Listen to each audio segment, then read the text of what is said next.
Hebreus 10, 19 a 25. Diz a palavra do Senhor: Tendo, pois, irmãos, intrepidez para entrar no Santo dos Santos, pelo sangue de Jesus, pelo novo e vivo caminho que Ele nos consagrou pelo véu, isto é, pela sua carne, e tendo grande sacerdote sobre a casa de Deus, aproximemo-nos com coração sincero, em plena certeza de fé, tendo o coração purificado de má consciência e lavado o corpo com água pura. Guardemos firme a confissão da esperança, sem vacilar, pois quem fez a promessa é fiel. Consideremo-nos também uns aos outros, para nos estimularmos ao amor e às boas obras. Não deixemos de congregar-nos, como é costume de alguns, antes façamos admoestações, e tanto mais quanto vedes que o dia se aproxima. Oremos ao Senhor. Paizinho amado, obrigado, Deus, nesta manhã, pelos louvores, Deus, que já podemos entoar ao Teu nome. Obrigado, Pai, pela Tua graça, pelo Teu amor, pelo Teu cuidado. Obrigado, Pai, pela Tua fidelidade. Obrigado, Pai, pela Tua palavra. Obrigado, Deus, pela Tua presença, Deus, neste lugar, Senhor. E obrigado por seres o nosso Rei, és majestade, Senhor, acima de todas as coisas, Pai. E nós rendemos a nossa vida a Teus pés, para Te dar a Ti, Senhor, e a Ti somente toda a glória, toda a honra, todo o louvor e toda a adoração. Paizinho amado, nesta manhã nós Te pedimos que Tu nos fales pela Tua palavra, sejamos nós edificados, Pai, orientados, Deus, pela Tua palavra, que é lâmpada para os nossos pés, luz para o nosso caminho, mas que também é o pão, Senhor, que nos alimenta espiritualmente, Senhor. Bendito é o Teu nome, Pai. Tudo Te entregamos nesta manhã, no nome de Jesus. Amém, amém. Meus irmãos, nós nesta manhã eu gostava que nós pudéssemos meditar a respeito do perigo da apostasia. Eu acredito que todos nós que aqui estamos, irmãos, e que já descemos as águas, eu pelo menos por vezes ponho-me a pensar e a olhar para a fotografia do dia do meu batismo, dia feliz, não é? Em que desci as águas, em que prometi que seria fiel ao Senhor Jesus Cristo todos os dias da minha vida, custe o que custasse, não é? Eu prometi, eu fiz esta promessa a Jesus. Os irmãos também fizeram, não é? Temos feito esta promessa ao nosso Senhor Jesus Cristo. Foi aqui, neste batistério, ali atrás, já há alguns anos atrás, irmãos, que tive o privilégio de afirmar isto na minha vida. Irmãos, mas algo que me deixa triste é por vezes a olhar para esta fotografia e a pensar naqueles que também no mesmo dia fizeram a mesma promessa que eu fiz. Muitos desses irmãos infelizmente já não se encontram no caminho do Senhor. Muitos desses fraquejaram na fé, desistiram. Outros porventura hoje negam o Senhor Jesus Cristo e negam aquilo em que um dia afirmaram e aquilo em que um dia depositaram a sua fé. E isto, irmãos, certamente que é triste, não é? Nós podemos pensar isto. E eu ponho-me a pensar, irmãos, que não sou melhor do que nenhum deles. Todos nós precisamos da graça do Senhor, da misericórdia do Senhor, para chegarmos até ao fim, para chegarmos firmes até ao fim. E por isso, irmãos, nesta manhã a nossa meditação é precisamente a respeito da apostasia. Porque a palavra do Senhor, irmãos, o apóstolo Paulo, na segunda carta aos Tessalonicenses, ele diz que nos últimos dias, ou melhor, antes da vinda do nosso Senhor Jesus Cristo, haveria uma apostasia generalizada. O que é que significa apostasia? Apostasia tem o seu significado técnico relacionado à revolta política. Mas as Escrituras, irmãos, nas Escrituras, a apostasia significa o abandono ou a deserção da fé de forma consciente. Aquele que abandona a fé cristã, a fé evangélica, a fé em Cristo Jesus. E meus irmãos, nós vemos na palavra do Senhor que Paulo enumera algumas pessoas que eram colaboradores seus, que serviam ao Senhor na igreja e que entretanto apostataram da fé.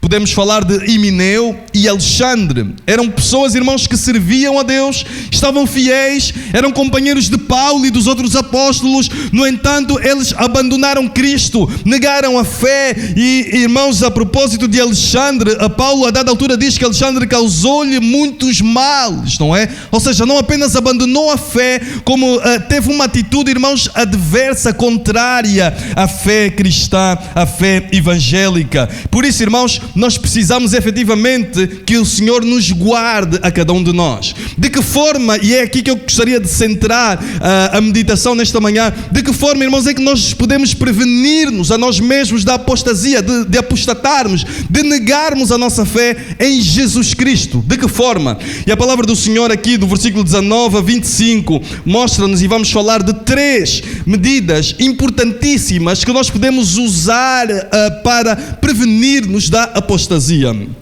Aqui nestes versículos diretamente não nos é falado a respeito da apostasia, mas, irmãos, esta carta, a carta aos Hebreus, ela foi escrita para um grupo de irmãos que estavam a passar por momentos de luta, momentos de grande dificuldade, e por isso mesmo estavam a ser tentados a abandonar a fé. Alguns, porventura, já tinham mesmo abandonado a fé. E, portanto, esta carta é escrita para exortar estes irmãos, encorajar estes irmãos e animá-los a seguirem firmes na sua fé até ao fim. Por isso, o versículo 19 nos diz: tendo, pois, intrepidez, irmãos, para entrar no Santo dos Santos. E a primeira forma, irmãos, que eu gostaria de enumerar para nós nos prevenirmos da apostasia é a devoção a Deus. Devemos, irmãos, apresentar a cada dia uma devoção verdadeira, profunda, real, um relacionamento real, profundo com o nosso Senhor Jesus Cristo. O nosso Deus, Ele é maravilhoso. Devemos gozar e desfrutar do privilégio que nós temos, do relacionamento com Deus. E este texto, irmãos, nos diz que nós agora podemos ter intrepidez, ou seja, ter ousadia, podemos ter confiança para nos chegarmos a Deus. Agora temos, anteriormente não podíamos ter esta mesma confiança. Porquê? Porque o véu foi rasgado e agora temos livre acesso à presença de Deus. Temos esta confiança, irmãos, no relacionamento com Deus por causa daquilo que Jesus Cristo fez, por causa da obra do nosso Senhor Jesus Cristo. Jesus Cristo morreu na cruz pelos nossos pecados, derramou o seu sangue, a sua carne foi moída de alguma forma, não é? Na cruz, quando Ele morreu e verteu o seu sangue pelos nossos pecados. E esta carta, ela investe muito tempo a falar da obra de Jesus Cristo. Ela apresenta-nos Jesus Cristo como nosso sumo sacerdote, o sumo sacerdote que intercede por nós, mas não apenas como sumo sacerdote, mas também como a própria oferta, como o Cordeiro de Deus, que se apresentou diante de Deus, que derramou e entregou a sua vida por cada um de nós. Então, por causa daquilo que Jesus Cristo fez, nós agora, irmãos, temos intrepidez, temos ousadia, temos confiança para nos chegarmos a Deus. Para isso, foi necessário que Jesus morresse na cruz, como já dissemos.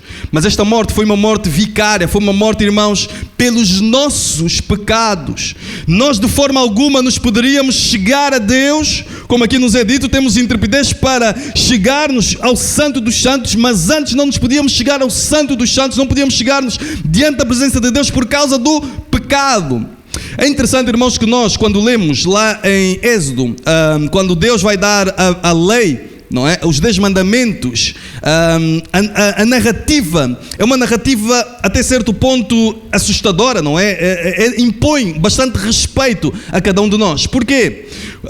Porque, irmãos, Deus disse que ninguém poderia chegar perto do monte onde Deus haveria de descer, falar com Moisés, não é? E a dada altura Deus começa a falar audivelmente e o povo escuta a voz de Deus, o povo vê trovões, fumo, fogo no monte, e o povo fica assustado, e Deus diz: olha, diz ao povo para que ninguém se chegue ao monte, ninguém toque, porque a alma que tocar no monte morrerá, nem animal nenhum pode tocar no monte. E porquê é que nós vemos isto, irmãos? Porque ali estava a manifestar-se de uma forma tremenda a presença de Deus, e com a presença de Deus, a santidade de Deus. E o homem no seu pecado, tendo contacto com esta santidade, por causa dos nossos pecados, nós seríamos, o natural seria sermos fulminados por causa do nosso pecado. É esta a reação normal, entre aspas, diante da presença de Deus, porque o nosso Deus é santo.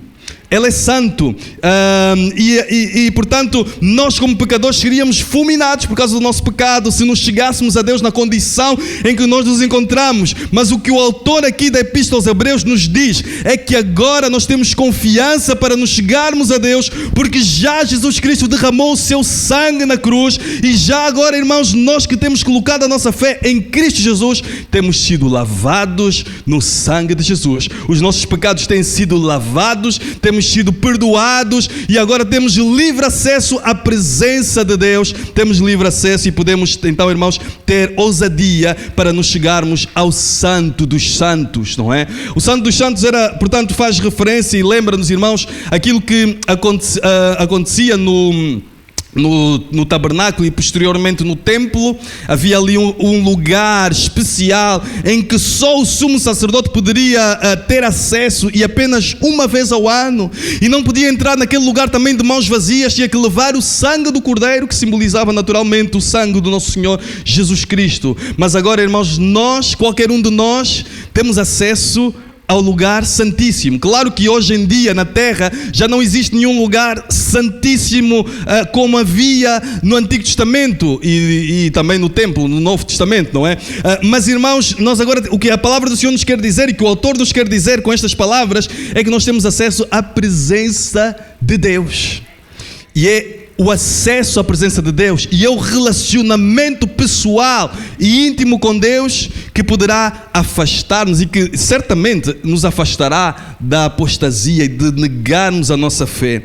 O autor está a escrever esta carta, não nos esqueçamos, irmãos, para animar e encorajar os irmãos a permanecerem firmes no caminho do Senhor. Então eles, para permanecerem firmes, ele escreve: tenham, irmãos, intrepidez, tenham ousadia, tenham confiança. Irmãos, esta confiança, como é que nós nos chegamos a Deus? Através da oração, através da nossa adoração a Deus, não é? É desta forma que nós comunicamos, é desta forma que nós nos chegamos a Deus. E quando nós oramos, irmãos, agora, porque Jesus Cristo morreu na cruz pelos nossos pecados, nós temos a certeza que Deus escuta a nossa voz, nós temos a certeza que Deus atende o nosso clamor. Nós sabemos, irmãos, que fechamos os olhos e as nossas orações, elas sobem diante do trono do nosso Deus. É interessante, irmãos, que em Apocalipse, no Antigo Testamento, nós vemos que era feita no templo, havia uma receita que Moisés, ordenado por Deus, mandou o povo fazer, que era o incenso, uma série de ervas aromáticas que era colocado no lugar santíssimo,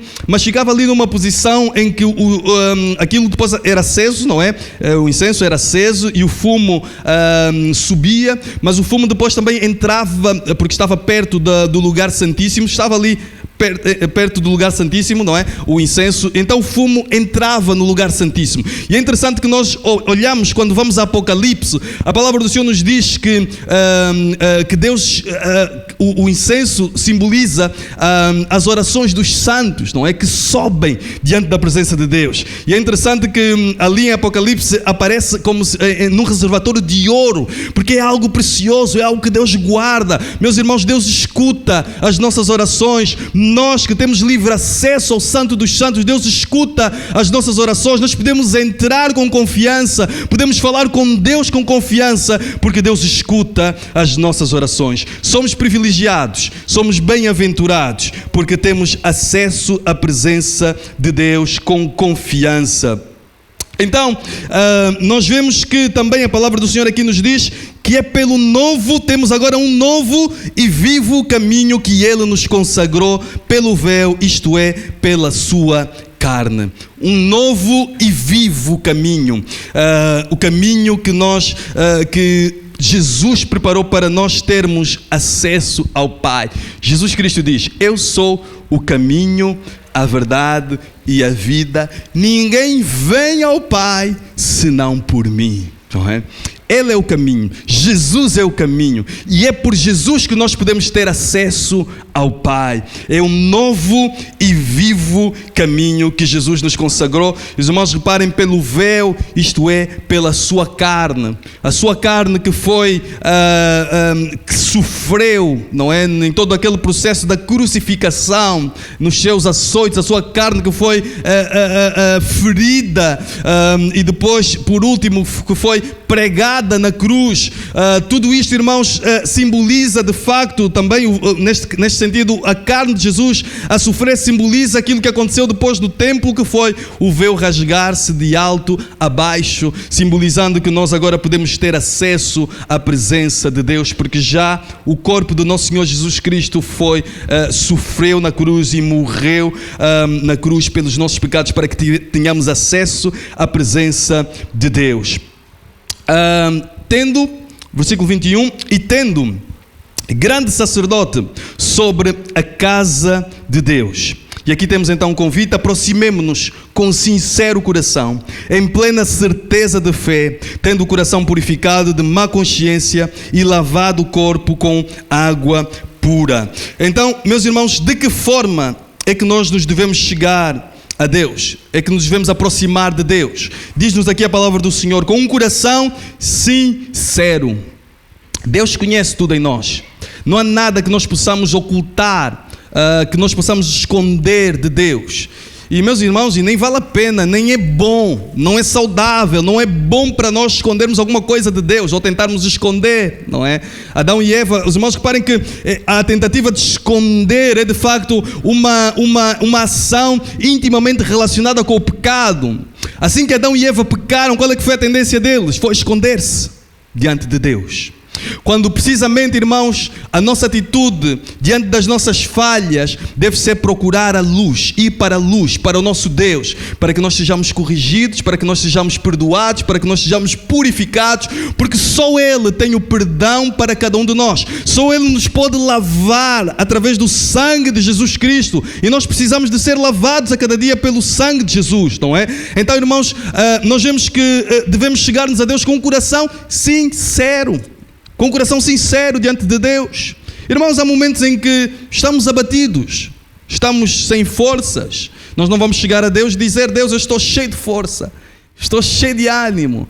Com um coração sincero: Deus, eu não tenho forças para caminhar. Quantas e quantas vezes? Deus, eu não tenho forças para caminhar.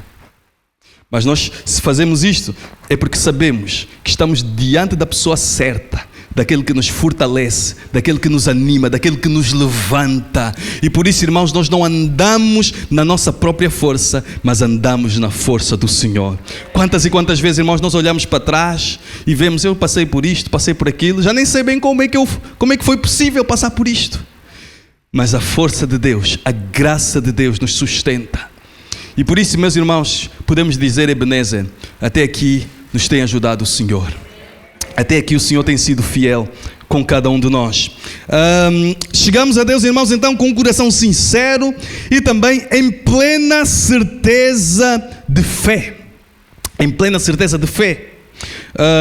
O autor desta epístola, no capítulo 11, ele vai discorrer a respeito da fé, mas ele diz no versículo 6: sem fé é impossível agradar a Deus, porque é necessário que aquele que se aproxima de Deus creia que Ele existe e que Ele é galardoador daqueles que o buscam. Então, irmãos, sem fé é impossível nós nos chegarmos, é impossível nós agradarmos a Deus. Irmãos, e eu acredito que todos nós estamos na mesma condição em que os discípulos de Jesus também estavam naquele momento em que eles estiveram com Jesus.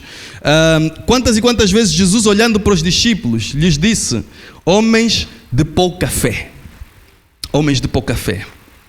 E eu acredito, irmãos, que muitas vezes Jesus também, Deus olha para mim e diz: homem de pouca fé. Mas graças a Deus, porque estamos diante do Deus que fortalece a nossa fé. E podemos fazer como os discípulos também fizeram: Senhor, aumenta a nossa fé.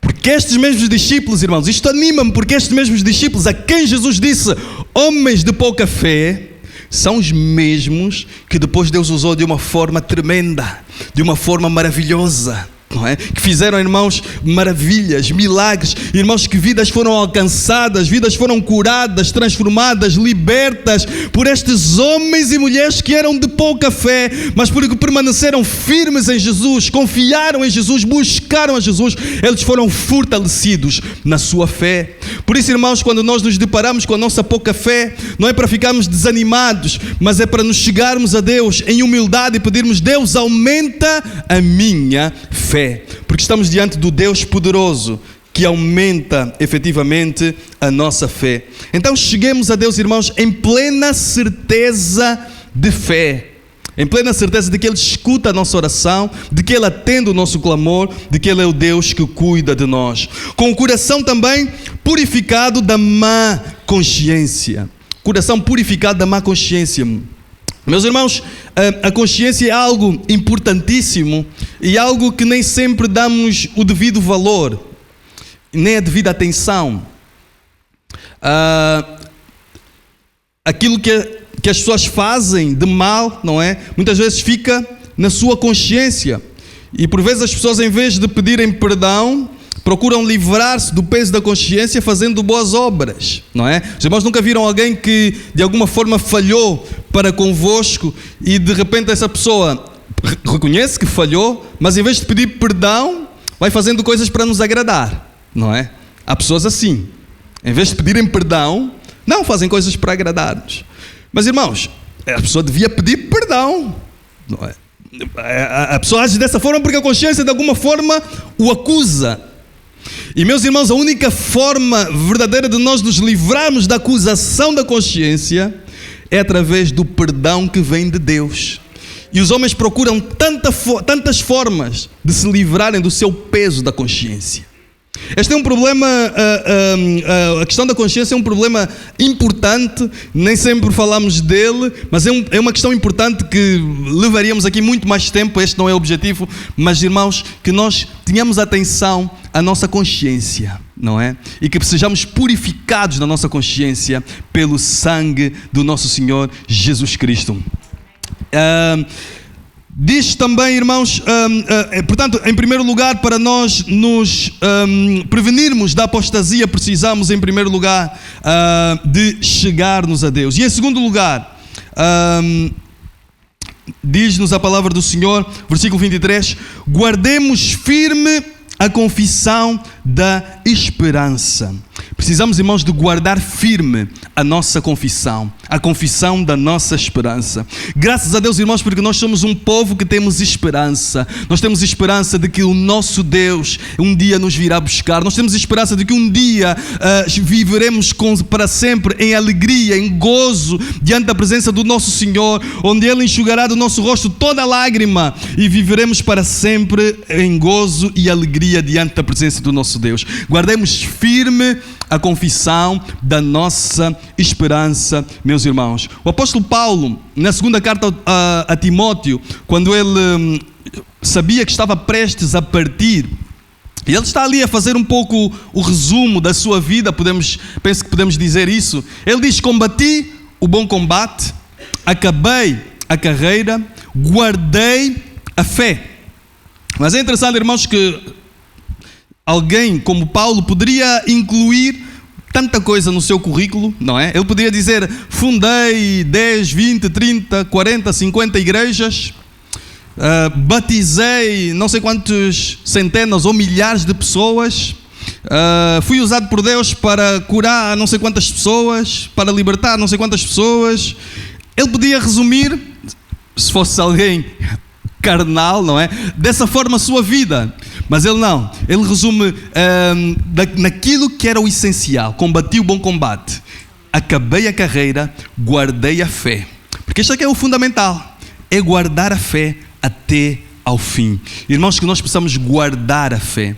E precisamos de guardar a nossa fé, porque o mundo quer roubar a nossa fé.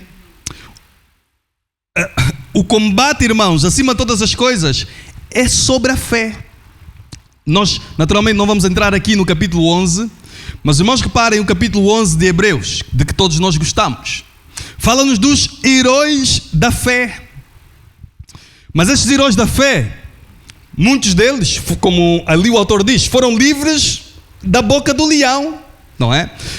Muralhas de Jericó caíram pela fé. Eles receberam bênçãos pela fé, tiveram vitórias, venceram exércitos maiores pela fé. Mas irmãos, também muitos pela mesma fé morreram, tiveram a sua cabeça cortada, foram queimados. Irmãos, a nossa luta, e acima de todas as coisas, é pela fé. Porque o mundo quer roubar a nossa fé. Aquele, irmãos, que morre, assim como os nossos irmãos ao longo da história, muitos foram queimados por causa da sua fé. Eles venceram, apesar de morrerem queimados, eles venceram. Por quê? Porque eles, como o apóstolo Paulo, poderiam dizer: combati o bom combate, acabei a carreira, guardei a fé. Morri na fogueira, mas guardei a fé. Não neguei o meu Senhor Jesus Cristo, guardei a fé. Irmãos, que nós possamos guardar a confissão da esperança no nosso coração, porque o combate é pela fé. O nosso combate nesta terra é pela fé. O mundo quer roubar a nossa fé, mas que nós possamos guardar com firmeza a nossa fé. Porque é o precioso, é aquilo de mais precioso que nós temos. O ouro, a prata aqui da terra, tudo fica cá. Mas, irmãos, a nossa fé, é por ela que nós teremos acesso à presença do nosso Deus. Guardemos, irmãos, sem vacilar, sem deixarmos ir nem para a direita, nem para a esquerda, mas guardemos a nossa fé sem vacilar. Por quê? Porque somos fortes ou porque... Não, mas porque aquele que fez a promessa é fiel. Aquele que fez a promessa é fiel. Ele não falha. Ele não muda, Ele não vacila, Ele não se engana. Irmãos, nós muitas vezes na política, os políticos fazem promessas e por vezes até podem ter boa vontade para tentar cumprir, mas não têm a capacidade de cumprir as promessas que fizeram. Muitas vezes acontece isso. Mas o nosso Senhor Jesus Cristo, com o nosso Senhor Jesus Cristo, isto não acontece. Ele promete e Ele cumpre, porque Ele tem todo o poder para cumprir tudo aquilo que Ele promete. Aquele que fez a promessa é fiel. Podemos ter a confiança total, porque, irmãos, o caráter fiel de Deus está acima de todo e qualquer questionamento. Ele é fiel, Ele cumpre suas promessas. Temos vários exemplos nas Escrituras de homens e mulheres que esperaram e que obtiveram o cumprimento da sua promessa. E o mesmo, meus irmãos, sucederá conosco se guardarmos firme a confissão da nossa esperança. E é dessa forma também, irmãos, que nós podemos prevenir-nos da apostasia.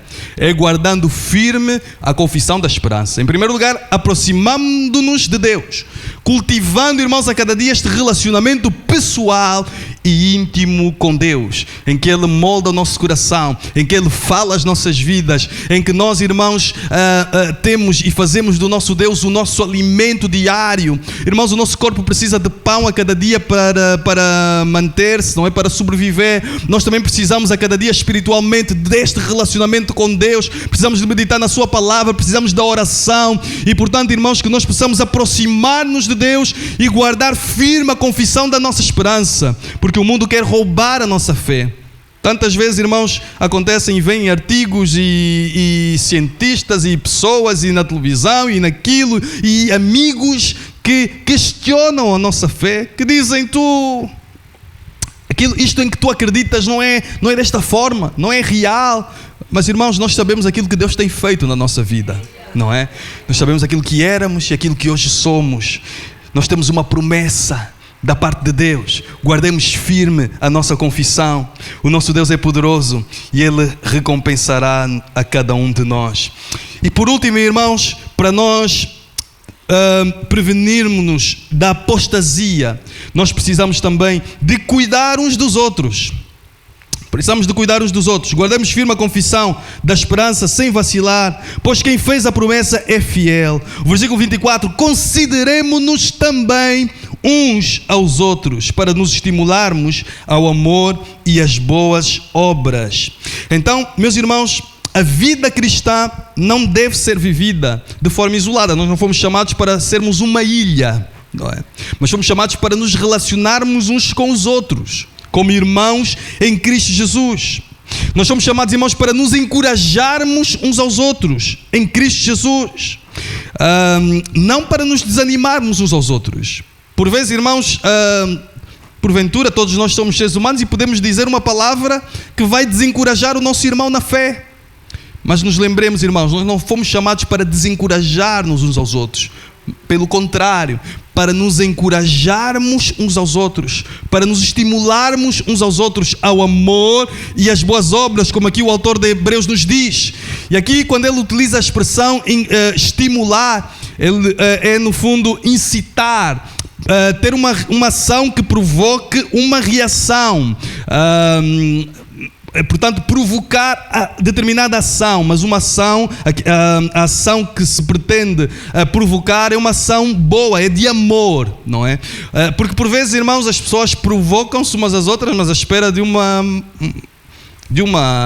reação negativa. Não é para isso que nós fomos chamados, não é? Não fomos chamados para isso, mas fomos chamados para nos estimularmos ao amor e às boas obras, para termos ações, irmãos, uns para com os outros que levem o nosso irmão a ter também uma ação de amor, uma ação de... portanto, segundo a vontade do Senhor.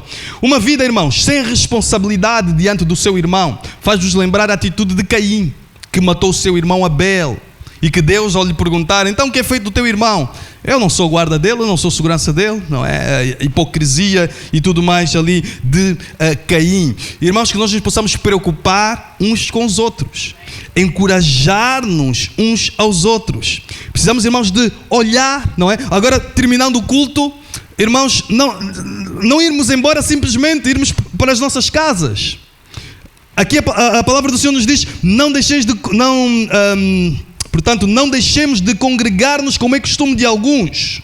Antes façamos admoestações e tanto mais quanto vedes que o dia se aproxima. Então, congregar, o que é que significa congregar? Meus irmãos, reflitamos um pouco nesta expressão congregar. O que é que significa congregar? Será que significa simplesmente eu vir à casa do Senhor todos os domingos, ouvir a palavra do Senhor e ir-me embora? O que é que significa realmente congregar? Será que uma pessoa nessas condições pode dizer eu congrego na igreja X? Irmãos, nós devemos vir a este lugar naturalmente para ouvir a palavra do Senhor, mas um dos perigos que nós enfrentamos nos nossos dias, quanto a mim, um dos perigos que nós enfrentamos nos nossos dias é o perigo de vivermos um cristianismo consumista. Um cristianismo consumista.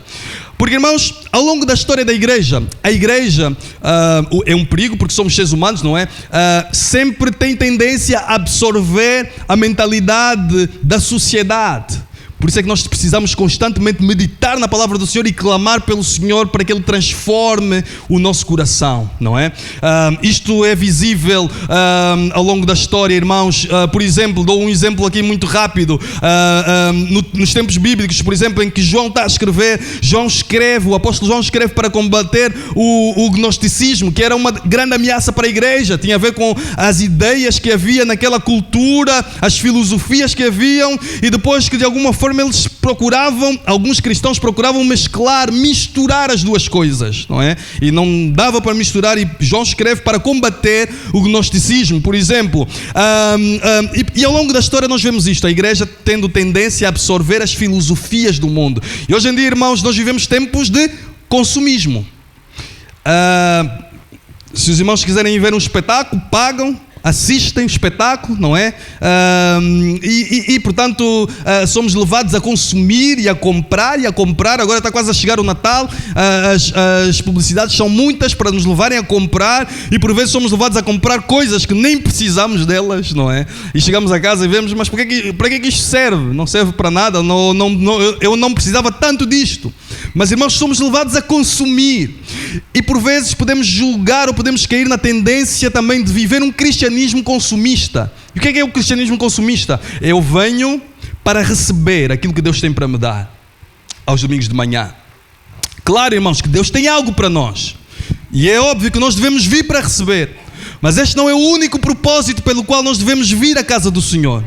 Nós vimos, é verdade, para receber aquilo que Deus tem para nós, mas antes devemos vir para dar, em primeiro lugar, ao nosso Deus toda a glória, todo o louvor, toda a honra.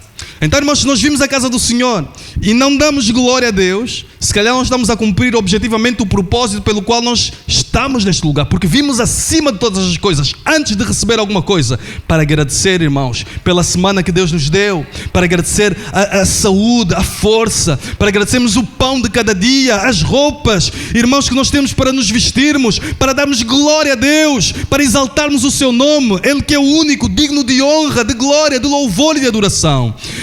Devemos vir então, irmãos, para engrandecer o nosso Deus, para glorificar o seu nome, também para receber aquilo que Deus tem para nós, naturalmente. Mas o terceiro motivo pelo qual nós devemos vir à casa de oração, irmãos, é precisamente também para nos encorajarmos uns aos outros.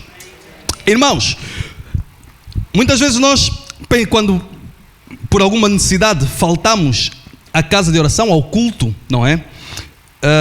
Poucas vezes, irmãos, nós nos lembramos que ao faltarmos, nós estamos a privar a algum dos nossos irmãos deste encorajamento que nós devemos dar uns aos outros. Ou seja, quando eu não venho, naturalmente que eu não estou a encorajar o meu irmão. Mas por vezes também podemos vir e ir-nos embora sem encorajar ninguém. Mas nós fomos chamados, irmãos, pela palavra do Senhor para nos encorajarmos uns aos outros. Encorajar-nos uns aos outros. Irmãos, terminando o culto, o irmão simplesmente não pegue nas suas coisas e vai embora, mas cumprimente alguns irmãos à sua volta, não é? Cumprimente e pergunte como é que o irmão está. Como é que o irmão está? Como é que vão as coisas? Olhando nos olhos, aguardando resposta. E se em alguma situação, irmãos, o irmão estiver um pouco mais abatido, irmão, força. Deus é conosco. O Senhor atende o nosso clamor. O Deus é o Deus de resposta. É o Deus todo-poderoso. Vamos encorajar-nos uns aos outros para caminharmos juntos até ao fim, não é? Caminhamos juntos nesta caminhada, irmãos, pela nossa fé. Precisamos, irmãos, de ter isto em atenção. Hoje em dia existe também muito aquela ideia dos desigrejados. O que são os desigrejados? É a versão evangélica dos católicos não praticantes, não é? Então, existe em Portugal, não sei como é que é a percentagem, qual é que é a percentagem estatística de cristãos. Deve haver pelo menos 80, talvez para aí 80% da população portuguesa assume-se como cristãos, e muitos deles cristãos católicos, não é? Mas agora, se formos passar, ainda esta semana passava ali por uma igreja, não é? Católica, e a quantidade de pessoas que lá estava era muito, muito reduzida, não é? Porquê? Porque a maior parte das pessoas diz que é católico, mas é católico não praticante, não é? Então hoje em dia também existem os evangélicos não praticantes, são os desigrejados, não é? E depois colocam aquelas frases, umas frases muito estranhas nas redes sociais. Afastados da igreja, mas não de Deus, não é? Isto quer dizer, irmãos, se nós não estamos afastados de Deus, nós devemos congregar, não é? Devemos encorajar-nos uns aos outros, estar juntos, animar-nos uns aos outros.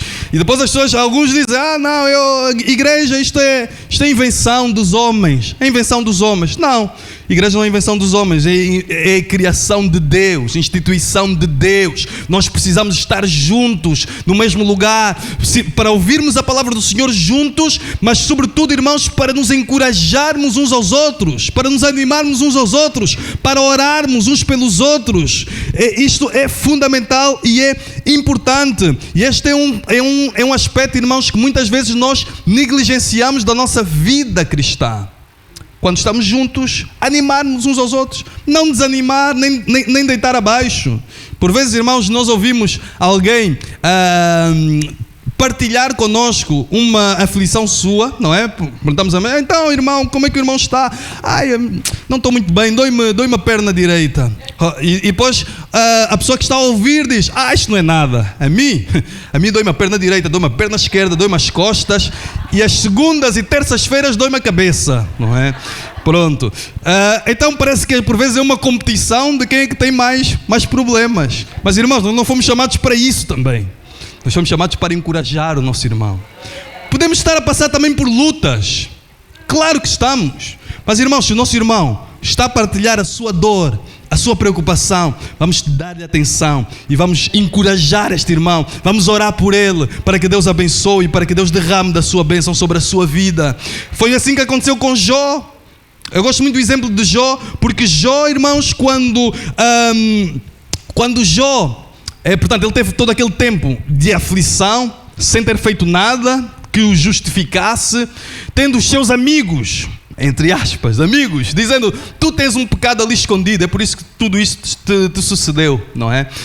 Depois de tudo isto, irmãos, dos amigos acusarem Jó e de tudo mais, nós vemos que Jó, Deus vai mandar Jó orar pelos seus amigos, para que Deus perdoasse os seus amigos, porque Deus diz: se tu não intercedes por eles, olha que eu vou castigá-los. Então é melhor tu orar, Jó. Jó ora por eles, intercede para que eu os perdoo.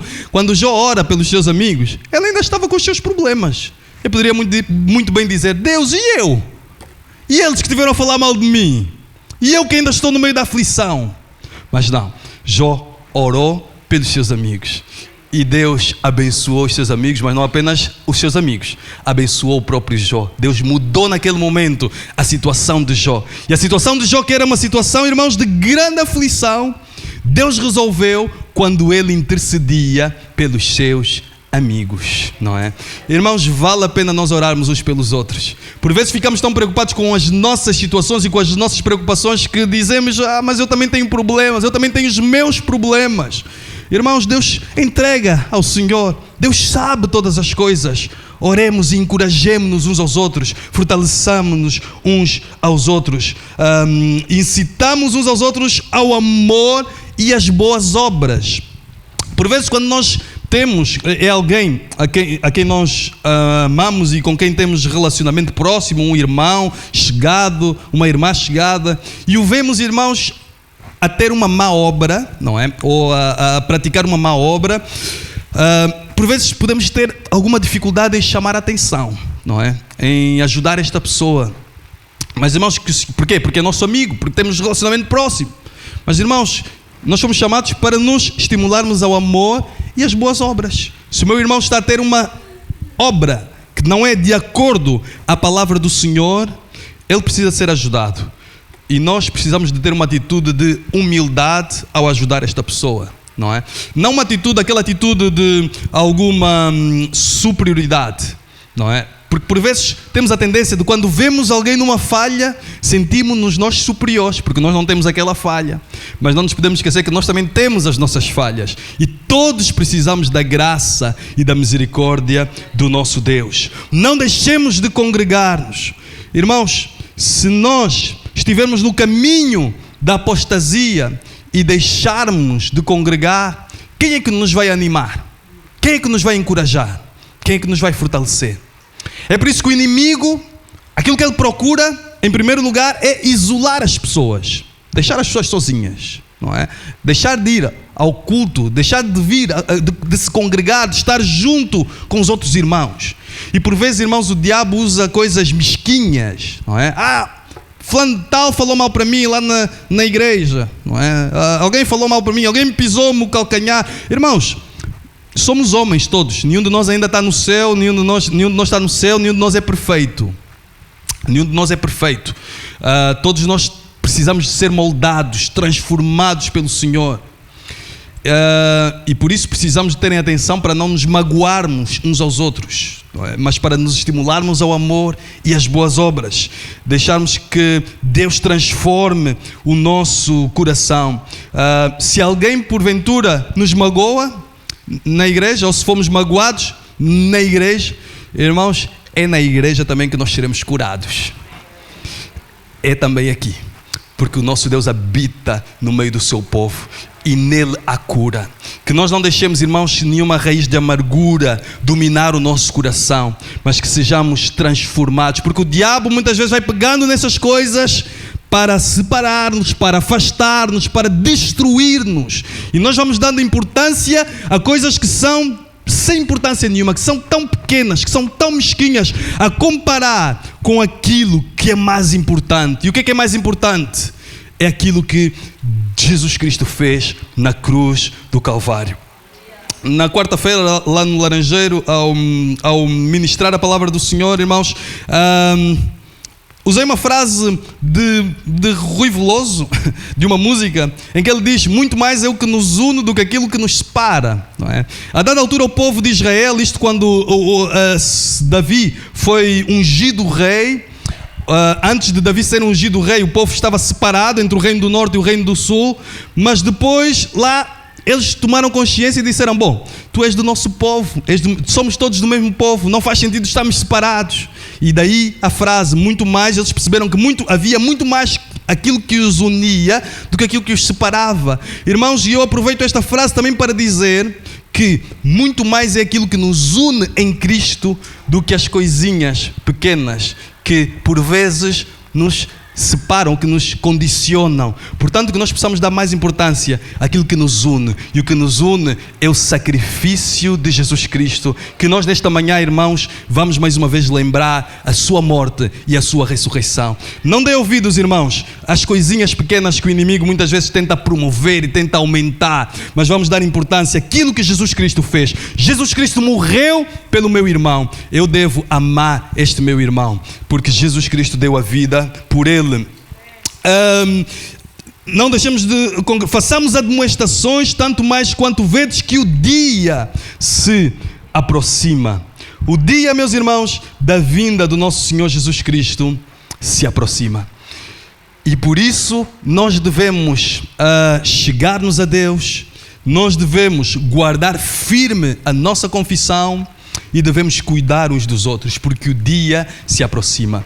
Vivamos, meus irmãos, na expectativa da vinda de Cristo. Jesus Cristo virá. E por isso, vivamos nesta expectativa. Quando a igreja, irmãos, vive na expectativa da vinda de Cristo, a igreja vive e procura viver uma vida em santidade, em relacionamento com Deus. Porque sabemos que brevemente Jesus Cristo virá. Então, irmãos, que nós vivamos na expectativa da vinda de Cristo. A igreja que vive na expectativa de Cristo, irmãos, ela não vive presa às coisas desta terra. As pessoas, os crentes, o crente, o Filho de Deus que vive na expectativa da vinda de Cristo, ele não vive agarrado às coisas daqui da terra. Por quê? Porque ele sabe que tem algo muito melhor lá no céu preparado para ele. Irmãos, que nós vivamos na expectativa da vinda de Cristo. O dia se aproxima. Por isso, aproximemo-nos de Deus. Aproximemos de Deus com um coração sincero. Procuremos viver uma vida de devoção sincera e autêntica com Deus. Guardemos firme a nossa confissão. Ainda que o mundo inteiro diga que somos loucos, mas que nós guardemos firme a confissão da nossa esperança. E por último, encorajemo-nos uns aos outros. Cuidemos uns dos outros, porque nós também precisamos de ser encorajados. Por isso, encorajemos uns aos outros. Amém? Que o Senhor nos ajude. Oremos ao Senhor. Pai querido e Pai amado, obrigado, Deus, nesta manhã, pela Tua palavra, Pai. Obrigado, Deus, pela Tua graça, pelo Teu amor e pelo Teu cuidado, Senhor. Paizinho amado, ajuda-nos, Deus, a nos aproximarmos de Ti, Senhor. Ajuda-nos, Pai querido e Pai amado, a guardarmos firme a confissão da nossa esperança. E ajuda-nos, Deus, também, Pai, a cuidarmos uns dos outros, Pai, por amor do Teu nome, Senhor. Te entregamos, Pai querido, todas as coisas, no nome de Jesus. Amém.